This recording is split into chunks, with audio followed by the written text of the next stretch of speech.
स्वागत है दोस्तों एक बार फिर से आपका योगिंद्रा टाइम प्लेटफॉर्म पे। दोस्तों पिछले सेशन में हमने चर्चा की थी नीति निर्देशक तत्वों की, जिनके बारे में हमने पढ़ा था कि ये इनका प्रावधान किस तरीके से किया गया है, कहां से प्रेरित है, इनकी विशेषताएं क्या हैं, इनका उल्लंघन अगर होता है तो हम क्या कर सकते हैं, या राज्य की क्या भूमिका है नीति तत्वों में, ये सब हमने जाना था। उसके पहले के सेशन में हमने जाना था मौलिक अधिकारों के बारे में। तो आज का जो सेशन है वो बेसिकली बेस्ड है हमारा मूल कर्तव्यों पे, या मौलिक कर्तव्य जिसको हम कहते हैं, जो हमारी ड्यूटीज हैं उनके बारे में बेस्ड है। हम जानेंगे कि आखिर कौन कौन सी वे चीजें हैं जो राष्ट्र के प्रति हमें प्रेरित करती हैं, कौन कौन सी वे बातें हैं जो हमें राष्ट्र के प्रति ध्यान देनी चाहिए। क्योंकि दोस्तों कहा जाता है ना, अगर सिर्फ आपके पास अधिकार ही है कि आप अधिकारी ही हैं और आपके पास कोई कर्तव्य या जवाबदेहिता नहीं है तो आप निरंकुश हो जाएंगे। अगर सिर्फ संविधान आपको अधिकार ही दे दिया होता तो आज आप क्या होते, निरंकुश होते। इसीलिए 1975 में इमरजेंसी के दौरान सरदार स्वर्ण सिंह समिति जो कि गठित की गई थी इंदिरा गांधी सरकार द्वारा, उसने एक रिपोर्ट दी जिसमें ये कहा गया कि क्यों ना हम कर्तव्य समाहित करें भारतीय संविधान में। चूंकि मूल संविधान में किसी भी तरीके से मौलिक कर्तव्यों का उल्लेख नहीं था, ये क्वेश्चन पूछा जा सकता है। तो सरदार स्वर्ण सिंह समिति ने मौलिक कर्तव्यों को शामिल करने की बात कही। उन्होंने अपनी रिपोर्ट पेश करी सरकार के समक्ष। 8 मूल कर्तव्य ऐसे थे जिनको उन्होंने शामिल करने की बात कही। अब देखिए सवाल उठता है कि मूल कर्तव्यों को शामिल करने की बात क्यों कही गई। तो जैसा मैंने पहले कहा कि अगर सिर्फ अधिकार ही दिए गए हैं तो आप निरंकुश हो जाएंगे, और अगर सिर्फ आपको कर्तव्य दिया गया, अधिकार नहीं दिया गया, तब भी कोई बात नहीं, एक दूसरे के पूरक है। क्योंकि अधिकार के बिना कर्तव्य का कोई मतलब नहीं और कर्तव्य के बिना अधिकार का भी कोई मतलब नहीं, ये दोनों एक दूसरे के पूरक है। तो सरदार स्वर्ण सिंह समिति ने जो रिपोर्ट दी उसमें उन्होंने 8 मूल कर्तव्यों की बात कही, जिनमें टैक्स जो है प्रत्येक भारतीय का देने का कर्तव्य भी शामिल था। सरकार ने उस पर विचार किया तो सरकार को लगा कि 8 की जगह हमें संविधान में 10 मूल कर्तव्यों को शामिल किए जाने चाहिए। 10 मूल कर्तव्य शामिल कर दिए गए। फिर परिवर्तन प्रकृति का नियम है, बदलती रहती हैं चीजें। फिर धीरे धीरे करके 2002 आया।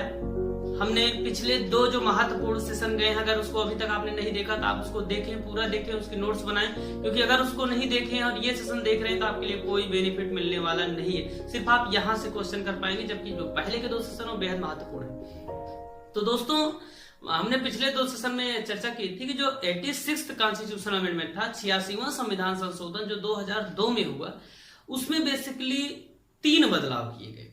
आज देखिए, इसीलिए मैंने कहा था पहले हम छोटे छोटे टर्म्स याद करेंगे, बाद में उनको एक जगह इंक्लूड कर देंगे।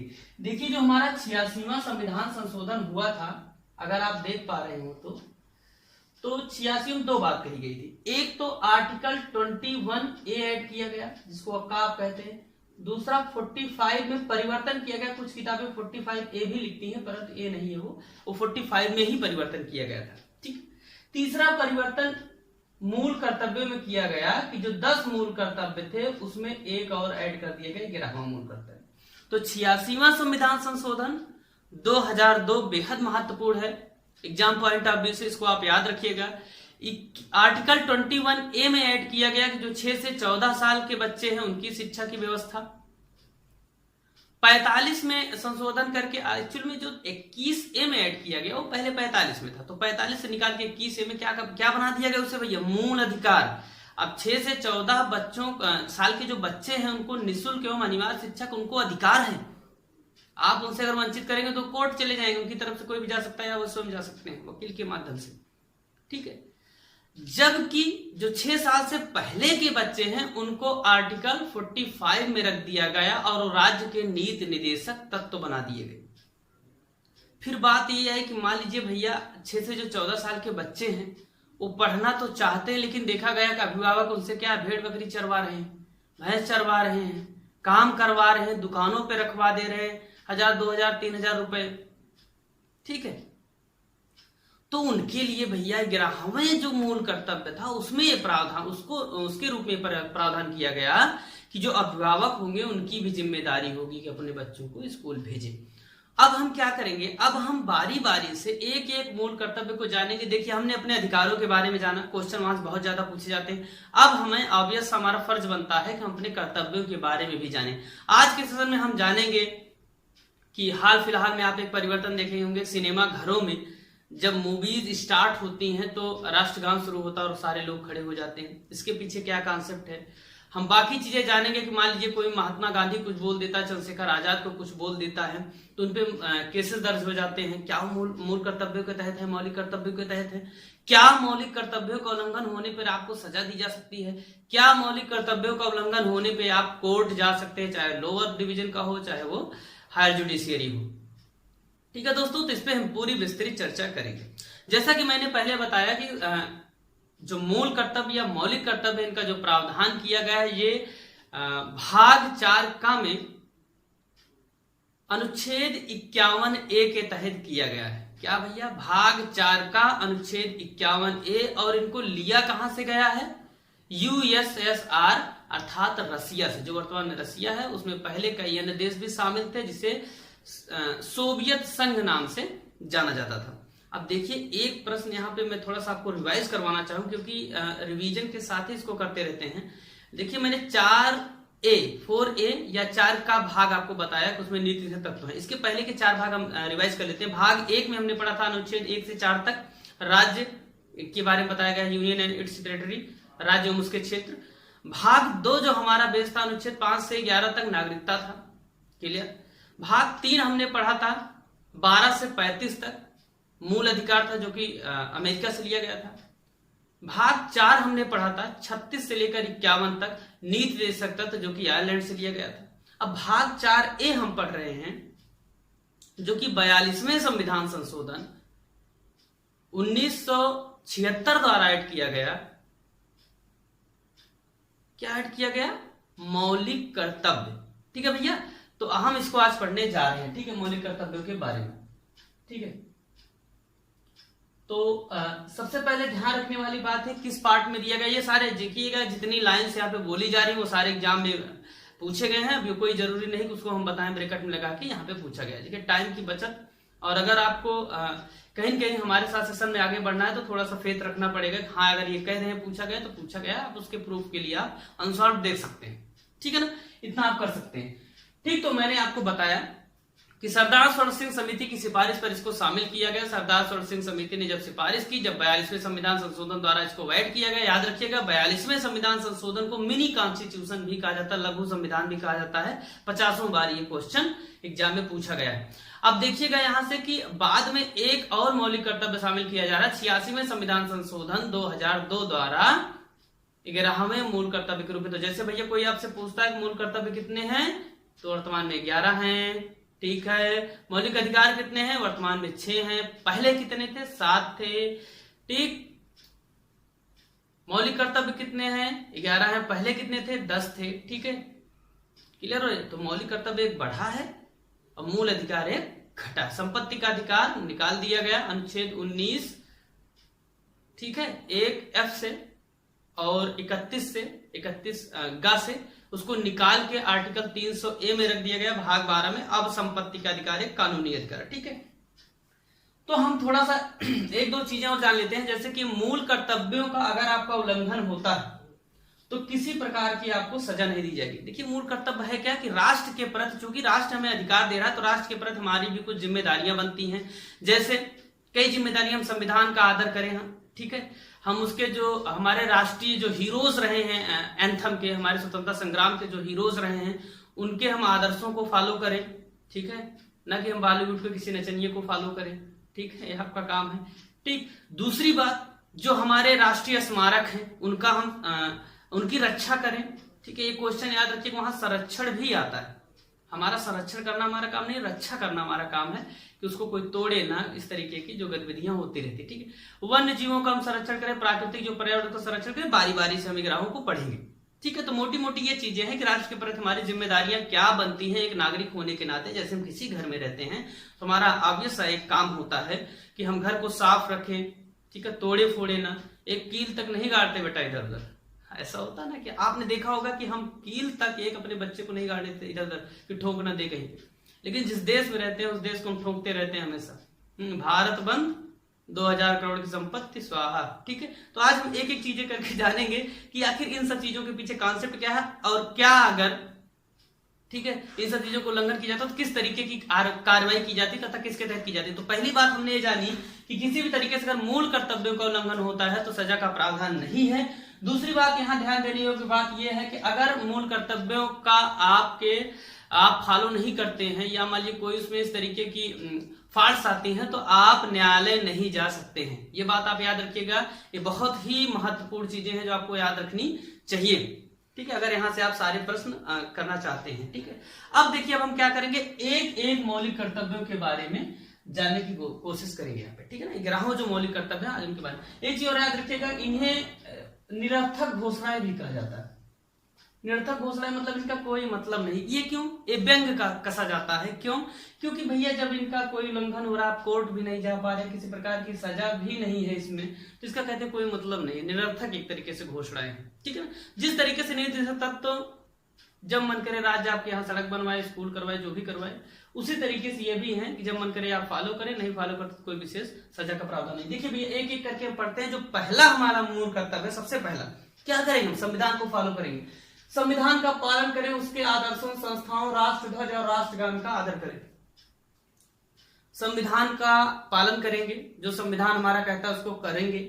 हमारा संविधान कभी नहीं कहता कि हम क्या करें, देश को जलाएं, सड़क खोदें, सड़क पे घर बनवाएं, नाली तोड़े।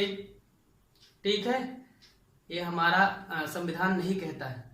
ठीक है, उसके संस्थाओं की रक्षा करें। ऐसा ना हो कि आप प्राइमरी के टीचर हैं तो कुर्सी घर पे उठा लें।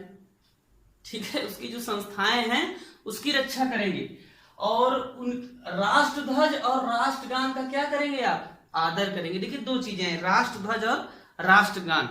तो हमने पिछले सेशन में आपसे चर्चा की थी, जो राष्ट्रध्वज है वो कब स्वीकार किया गया, ये बहुत बार एग्जाम में पूछा गया है। तो 22 जुलाई 1946 में इसको संविधान सभा वाले पार्ट में हमने कहा था, आपसे चर्चा की थी, और अगर आपने अभी तक उस पार्ट को नहीं देखा है तो आप एक बार उसको देखिए। दूसरी बात इसको याद रखिएगा, 22 जुलाई 1946। अब दूसरी बात, हमारा जो राष्ट्रगान है ये भैया कब स्वीकार किया गया, ये स्वीकार किया गया 24 जनवरी 1950 को। मैंने बताया था 24 जनवरी 1950 को कई जो है एक्सेप्टेंस हुई थी, उसमें से एक ये भी है राष्ट्रगान। राष्ट्रगान हमारा आप जानते हैं 52 सेकंड में गाया जाता है पूरा राष्ट्रगान हमारा। गुरुदेव रविन्द्रनाथ टैगोर ने, नोबेल पुरस्कार विजेता, इन्होंने क्या किया, इसकी रचना की है। इमरजेंसी में हम 20 सेकंड में राष्ट्रगान को गाते हैं। ठीक है, ये सब क्वेश्चन आपसे पूछे जाते हैं। हम प्रतीकों में प्रतीक चिन्ह जब पढ़ेंगे तो बढ़िया से इसके बारे में विस्तृत चर्चा करेंगे, कौन कौन से स्टैंजा गाए जाते हैं, इमरजेंसी को किस तरीके से गाया जाएगा। ठीक है, और जो अभी गाए जा रहे हैं नॉर्मल जो 52 सेकंड में गाए जाते हैं, उनकी क्या कंडीशन, उनकी क्या विशेषताएं, उनके बारे में चर्चा करेंगे। ठीक, तो पहला क्लियर हुआ। सबसे पहले हम क्या करेंगे, संविधान का पालन करेंगे, उसके जो आदर्श है उसका पालन करेंगे, संविधान हमारा क्या कहता है उसके बारे में जानेंगे, उसकी संस्थाएं, राष्ट्रगान और राष्ट्रध्वज का सम्मान करेंगे। ठीक है भैया, अब देखिए आप तो कहते हैं राष्ट्रध्वज का सम्मान नहीं करेंगे तो हमको सजा नहीं होगी, क्योंकि तब ध्वज संहिता 2002 लागू हो जाएगी। ठीक है, इसके तहत नहीं होगी, उसके तहत होगी, कुल मिला के सजा होगी। अगर आप गलत करेंगे तो सजा तो होगी ही। तो ध्वज का अगर आप मान करेंगे, ध्वज संहिता 2002 के तहत आपको। ठीक है, अब देखिए दूसरा कहता है, दूसरा जो हमारा मूल कर्तव्य है, राष्ट्रीय आंदोलन को प्रेरित करने वाले जो आदर्श हैं उनको हृदय में संजोए रखेंगे। जैसा कि मैंने पहले आपको बताया कि जो भी राष्ट्रीय आंदोलन के दौरान जो सकारात्मक चीजें हुई, जिनके कारण हमारा देश आजाद हुआ है, उनके बारे में हम पढ़ेंगे। तो इतिहास आपको आधुनिक भारत वैसे पढ़ना चाहिए। आप एक अगर अच्छे नागरिक हैं, तो अगर आप कर्तव्यशील व्यक्ति हैं, भारत के एक सफल नागरिक हैं, तो आपको कहीं ना कहीं मूल कर्तव्यों के बारे में जानना चाहिए। और मूल कर्तव्यों में हमारे चंद्रशेखर आजाद, भगत सिंह, महात्मा गांधी, पटेल जी, नेहरू जी, जितने भी इस तरीके के नेता हैं जिन्होंने देश की बहुत अच्छे तरीके से सेवा की, उनके बारे में हमें पढ़ना चाहिए भैया। ठीक है, तो दूसरा मूल कर्तव्य यही कहता है कि जो स्वतंत्रता संग्राम को प्रेरित करने वाले हमारे आदर्श हैं उनके बारे में हम जाने। तीसरा क्या कहता है, भारत की संप्रभुता, एकता और अखंडता की रक्षा करें। देखिए शब्द एक एक पकड़िए, आपके अंदर एक अलग कौशल विकसित होगा अगर आप हमारे सेशन में लगातार बने हुए हैं। वाक पटुता आपकी चपल हो जाएगी, आप एक अच्छे वक्ता बन सकते हैं। इसको थोड़ा सा ध्यान में रखिएगा। शब्दों को अगर आप खेलना शुरू करेंगे, क्योंकि शब्दों का ही सारा खेल है, बाकी तो सारी चीजें होती वही है। कह क्या रहा है? संप्रभुता। संप्रभुता का मतलब होता है कि अपने निर्णयों को लेने के लिए फ्री होना, किसी भी दबाव में कार्य न करना। ठीक है भैया। दूसरा कह रहे हैं एकता। एकता मतलब देखिए, एकता और अखंडता दो शब्द होता है और दोनों का अर्थ सामान्यता आप एक ही जानते हैं, परंतु एकता जो होती है, एकता का आशय ये हुआ कि हम एक हों, अर्थात जो भारत के नागरिक हों वो एक हों, इनमें मन मुटाव ना हो, इनमें वैचारिक एकता भले ना हो लेकिन मन का भेद ना हो। ठीक है, विचार भेद हो लेकिन मन भेद ना हो। दूसरी बात, अखंडता का आशय हमेशा ये होता है कि भौगोलिक रूप से हम एक हों। ऐसा ना हो कि मन तो हमारे एक है लेकिन एक नया पाकिस्तान बना दे, ऐसा ना हो। भौगोलिक रूप से भी कश्मीर से लेकर कन्याकुमारी तक और गौर माता से लेकर तिब्बत तक हम क्या चारों तरफ से एक हो। ठीक है, तो ये कहता काम। चौथा हमारा मूल कर्तव्य कहता है कि देश की रक्षा करें। अब देश की रक्षा करें मतलब क्या पिस्तौल उठाए चले जाए सीमा पे? ऐसा नहीं। देश की रक्षा करने का आशय यह हुआ कि हर एक प्रकार से हम वो कार्य करें जो देश की रक्षा के लिए महत्वपूर्ण। ऐसा ना हो कोई खुफिया सूचना लीक कर दें। ठीक है भैया। और दूसरी बात, आवाहन किए जाने पर, अगर मान लीजिए राष्ट्र आपसे आवाहन करता है तो आप राष्ट्र सेवा के लिए तत्पर रहें, तैयार रहें। ठीक है, इसको आप जैसे जैसे पॉलिटी पढ़ते जाएंगे वैसे वैसे आपका क्लियर होता चला जाएगा। पांचवा क्या कहता है? समरसता को बढ़ावा दें, भेदभाव ना करें। ऐसी, बहुत महत्वपूर्ण है ये, ऐसी प्रथाओं का त्याग करें जो स्त्री सम्मान के विरुद्ध हो।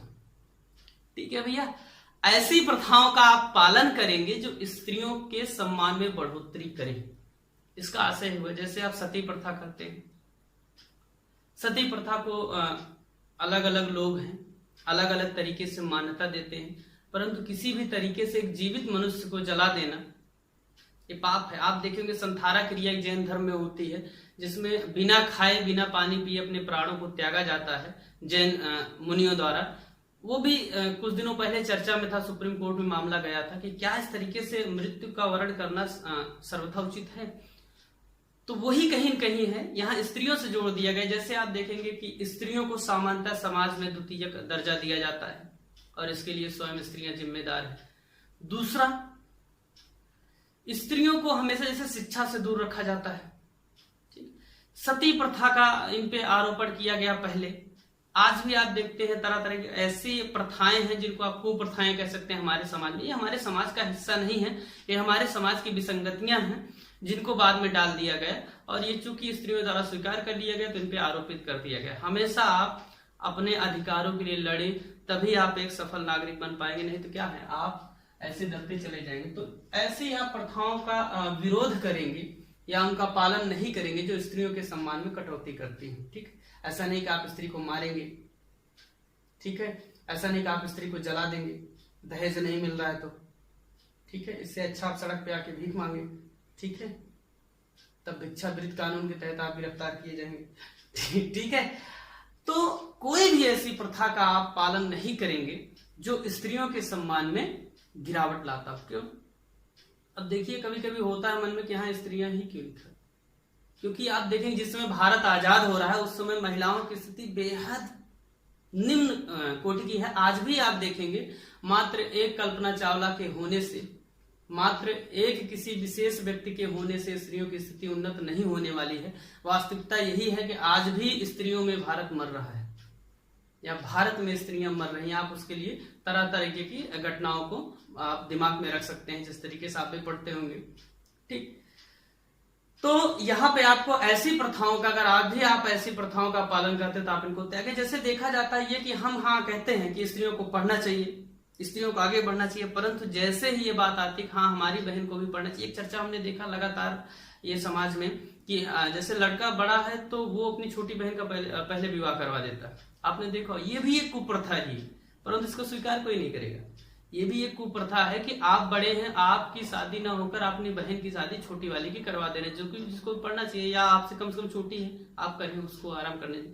परंतु चूंकि महिला है, आज भी वो जो देखने का, ये कुपठित जो लोग हैं उनके देखने का मैं नजरिया बता रहा हूँ। तो आप ऐसी कुप्रथाओं का विरोध करेंगे, उनको किसी भी तरीके से मानेंगे नहीं। ठीक है भैया।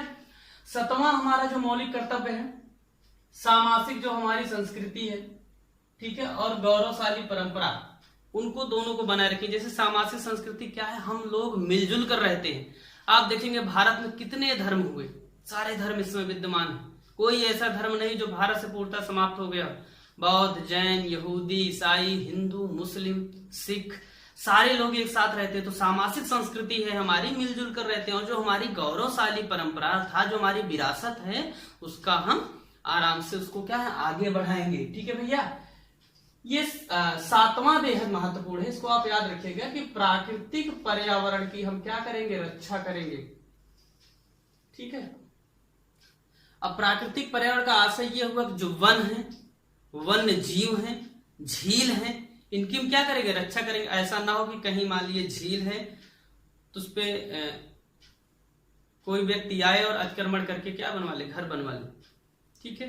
कोई जंगल है तो उसको कोई कटवा डाले। ठीक है। कोई वन्य जीव है, शेर, बाघ, चीता, कुछ भी है तो उसको मार के क्या करें, तस्करी कर लें।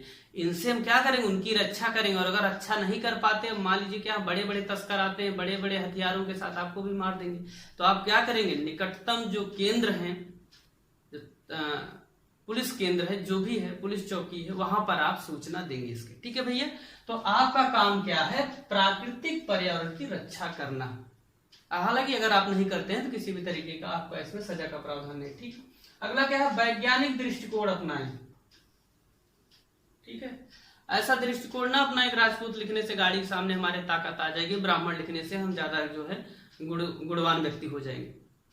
वैज्ञानिक दृष्टिकोण अपनाएं, अपने विचारों को उन्नत करें, किताबों का अध्ययन करें और आगे बढ़ें। आप उन पोंगा पंथियों में ना शामिल हों जो कि पोंगा पंथी करते करते क्या अपने विचारों को संकीर्ण कर लेते हैं। क्योंकि है क्या भैया, आप एक एसेट हो, आप एक पूंजी हो राज्य की।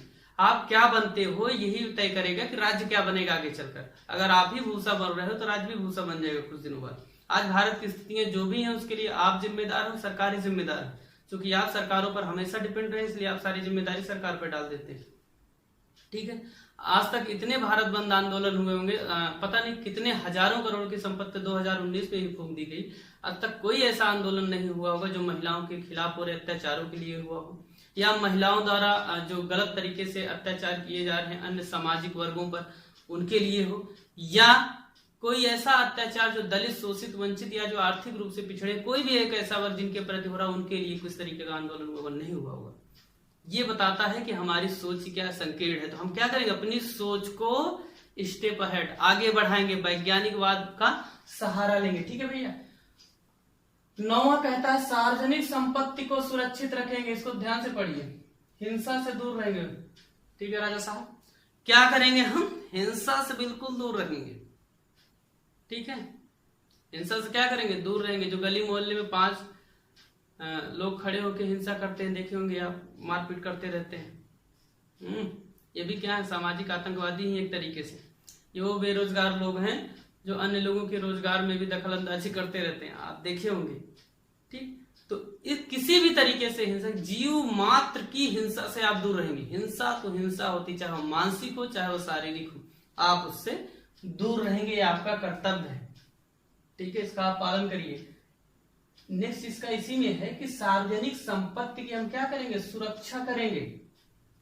ऐसा नहीं स्कूल बना कुछ नहीं पाए तो खिड़की तोड़ दिए, आप देखेंगे ना, गेट लगा गेट ही फाड़ दिए, स्कूल की जमीन में भैंस चरा रहे हैं। ठीक है ना। तो ये सब काम आप नहीं करेंगे। जो भी सार्वजनिक संपत्ति है उसकी क्या करेंगे, सुरक्षा करेंगे। क्यों, क्योंकि उस सार्वजनिक संपत्ति का आशय हुआ कि वो आपकी संपत्ति है। ठीक है भैया, क्लियर हो रहा है। आगे देखिए 10वां क्या है कि व्यक्तिगत और सामूहिक उत्कर्षता के प्रयास करेंगे। हमेशा आप ऐसे प्रयास करेंगे जिससे आप आगे जाएं, और अगर आप आगे जा रहे हैं तो सामूहिक रूप से जो अन्य व्यक्ति हैं उन समूहों को भी आप आगे करने का प्रयास करेंगे। होता क्या है समाज में, हम तो पीछे हैं भी, 2-4 लोगों को और घूम लेते हैं। हम तो चौराहे पे गुमटी पे खड़े होके गुटखा पान बीड़ी सिगरेट पी ही रहे हैं, 2-4 लड़कों को और भी पिला रहे हैं, वो भी कुछ न करें, भैया नमस्ते कर रहे हैं अलग से। तो हम क्या करेंगे, इस प्रथा को त्यागेंगे। मैं ये कटाक्ष सीधे है, ठीक है ना। आप देख रहे होंगे इन सब चीजों को, ये सब चीजें युवाओं को बहुत तेजी से आकर्षित करती हैं। अभी नशे से संबंधित एक रिपोर्ट आई है, किसी दिन उस पर हम चर्चा करेंगे। बड़े पैमाने पर नशे के लत का शिकार हो रहे हैं भारतीय युवा। ये जो चौराहों पर खड़े होकर जो ठीक है उस तरीके के लोग जो होते हैं, वो क्या करते हैं, युवाओं को आकर्षित बहुत तेजी से करते हैं और उनके चक्कर में युवा क्या है, नशे का शिकार हो रहा है। तो सरकार को इनके खिलाफ भी एक ऑपरेशन क्लीन चलाना चाहिए। तो इस विद्या को भी आप ध्यान रखें कि व्यक्तिगत, एक तो आप खुद आगे बढ़ेंगे, दूसरे भैया क्या करेंगे, सामूहिक रूप से आगे बढ़ेंगे। हम तो पढ़ ही रहे हैं, साथ ही साथ कम से कम 50-100-200 लोग और पढ़ें, ठीक है ना, हम कोशिश कर रहे हैं यही। तो एक कर्तव्य पूरा हो रहा है। 11वां याद रखिएगा। 11वां क्या है, मैंने पहले बताया कि 86वें संविधान संशोधन 2000, इसे बोलिए साथ में भैया, 2002 द्वारा ये प्रावधान किया गया कि माता पिता या संरक्षक, एक एक अर्थ बताते हैं, का कर्तव्य होगा कि 6 से 14 वर्ष के बच्चे या प्रतिपाल्य, प्रतिपाल्य एक वर्ड है यहाँ पे, आपको बाद में दिक्कत कर सकता है, अभी बताते हैं। प्रतिपाल्य को क्या करेंगे, शिक्षा के लिए प्रेरित करेंगे, ठीक है, उनको शिक्षा दिलवाएंगे, ठीक है। तो इसका आशय ये हुआ कि माता पिता है तो अपने बच्चे को दिलवाएगा। अब मान लीजिए अभिभावक एक वर्ड आता है, अभिभावक का आशय ये हुआ आपका पालन पोषण करने वाला। प्रतिपाल्य मतलब जिसका आप पालन पोषण कर रहे हैं, ठीक है। मान लीजिए आप हैं, आपका कोई एक बच्चा है, तो आप क्या हो गए, माता पिता कोई एक होंगे, उनमें से बच्चा हो गया, ठीक है। अब मान लीजिए किसी एक ऐसे व्यक्ति का आप पालन पोषण कर रहे हैं जो आपका बच्चा नहीं है, तो आप क्या हो जाएंगे, अभिभावक हो जाएंगे। जिसका आप पालन पोषण कर रहे हैं वो प्रतिपाल्य हो जाएगा। और इसी रेफरेंस में कभी कभी अभिभावक को प्रतिपालक भी कहा जाता है, ठीक है भैया। तो 11 जो मूल कर्तव्य थे ये आपसे संबंधित हैं और इसको आपको जानना चाहिए। आशा करते हैं आपको समझ में आया होगा। एक बार हम मोटी मोटा फिर से बताते कौन कौन से इंपॉर्टेंट है। पहला इंपॉर्टेंट, दूसरा इंपॉर्टेंट आप याद रखिएगा, संविधान का आप पालन करें, लिखा गया है। राष्ट्रीय आंदोलन को प्रेरित करने वाले जो संगठक हैं उनके आदर्शों को समाहित करें, ठीक है। वैज्ञानिक दृष्टिकोण को बढ़ावा दें, ये सब कई बार एग्जाम में पूछे गए हैं। सार्वजनिक संपत्ति की रक्षा करें, ठीक है। और इसमें स्त्रियों से संबंधित ये जो है स्त्री सम्मान के विरुद्ध जो भी है इनका त्याग करें आप, और प्राकृतिक पर्यावरण की आप रक्षा करें। और अंत में 11वें मूल कर्तव्य को संविधान संशोधन 86 में सहित आप याद रखिएगा, माता पिता का कर्तव्य होगा कितने साल तक, 6 से 14 जो वर्ष के बच्चे। ये सब चीजें आपको जो की पॉइंट्स है, क्या एग्जाम में पूछ सकता है, वो माता पिता का कर्तव्य होगा 6 से 14 वर्ष तक के बच्चों को स्कूल भेजें, ठीक है। अगर नहीं भेजते तो आप कर्तव्य से क्या है, विमुख हो रहे हैं। अब देखिए भैया उस पर चर्चा करते हैं जो हमने कहा कि जो राष्ट्रगान बजवाया जा रहा है सिनेमा घरों में। सुप्रीम कोर्ट भी हमारा अलग अलग डिसीजन देता रहता है। तो 2016 में इसने एक डिसीजन दिया सुप्रीम कोर्ट ने कि सिनेमा घरों में राष्ट्रगान कंपलसरी है बजाना, ठीक। अभी कौन कह रहा है, सुप्रीम कोर्ट कह रहा है। मूल अधिकार नंबर 1 का इस्तेमाल करके, सॉरी मौलिक कर्तव्य नंबर 1 का इस्तेमाल करके, ठीक है। राष्ट्रगान बजना अनिवार्य है और राष्ट्रगान के बजते समय प्रत्येक व्यक्ति का खड़ा होना भी कंपलसरी, और स्क्रीन पर पीछे राष्ट्रध्वज होना चाहिए। 3 कंडीशन है। इसको आपको जानने के लिए अगर आप मूवीज वगैरह देखते होंगे कभी तो आप हो सकता है देखिए उस चीज को, ठीक है। अब देखिए मान लीजिए आप नहीं खड़े होते तो ये तो कहता है भैया कि मौलिक कर्तव्य की आपको सजा ही नहीं होगी, मैंने पहले बता दिया। तो आपको सजा ही नहीं होगी, तब क्या सजा होगी, तब तो 2-3 तरीके से सजा होती है। पहली बात तो आप कोर्ट का वर्डिक्ट उसकी अवहेलना कर रहे हैं उसके तहत। दूसरी बात राष्ट्रगान राष्ट्रीय प्रतीक का अगर आप मान करते हैं तो उसके तहत आपको सजा दी जाएगी। मौलिक कर्तव्य के तहत किसी प्रकार की सजा नहीं दी जाएगी। तो आशा करते हैं आज का सेशन आपको समझ में आया होगा, ठीक। और इसी तरीके के महत्वपूर्ण अध्ययन सामग्रियों के लिए जो आपके पढ़ाई के लिए बेहद महत्वपूर्ण है, हमसे जुड़े रहें। और अगर अभी तक आपने हमारा चैनल सब्सक्राइब नहीं किया, सब्सक्राइब करें, ज्यादा से ज्यादा लोगों तक शेयर करें जिससे वो भी इसका फायदा ले सकें, ठीक है। बहुत बहुत धन्यवाद।